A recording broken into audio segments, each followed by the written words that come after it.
हर machine का एक manual हुआ करता है जिसमें उसकी वर्किंग बताई गई होती है। इंसान की शक्ल में ये जो मशीन अल्लाह ताला ने बनाई है, इसके मैनुअल को डीएनए कहा जाता है। या यूँ कह लें कि जिस तरह हर डिवाइस का एक सॉफ्टवेयर हुआ करता है, इंसानों के सॉफ्टवेयर को डीएनए कहा जाता है। एक बहुत फैसिनेटिंग बात जो इस सॉफ्टवेयर की है वो ये कि ये लाइफ टाइम गारंटी के साथ आता है। नूह अलैहिस्सलाम की उम्र 1300 साल थी, आदम अलैहिस्सलाम की इससे भी ज़्यादा। ये उनमें भी एक्सपायर नहीं हुआ था, ये एक्सपायर नहीं हुआ करता। इंसान हो या कोई भी जानदार, उनकी वर्किंग इस मैनुअल के मुताबिक हुआ करती है। मैनुअल में छोटी सी मिस्टेक भी किसी जीनियाती बीमारी या जेनेटिक डिसऑर्डर का सबब बनती है। जेनेटिक डिसऑर्डर वालिदैन से बच्चों को विरासत में मिलता है। अगर इसका सद्भाव ना किया जाए तो ये नस्ल दर नस्ल मुंतकिल होता चला जाता है। Kings school for inclusive education Abbottabad की ख़ास बात एक तो ये है कि ये इंक्लूसिव एजुकेशन है। यहाँ नॉर्मल बच्चे और स्पेशल बच्चे दोनों साथ साथ पढ़ते हैं।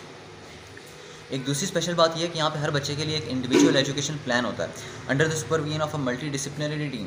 उस मल्टी डिसिप्लिनरी टीम में स्पेशल एजुकेशनिस्ट आते हैं, स्पीच थेरापिस्ट आते हैं, न्यूट्रिशनिस्ट आते हैं, फिजियोथेरापिस्ट आते हैं और साइकोलॉजिस्ट आते हैं, स्पीच थेरापिस्ट आते हैं और मेडिकल जेनेटिसिस्ट और जेनेटिक काउंसलर्स आते हैं। मेरा मानना ये है कि teaching is actually repairing DNA.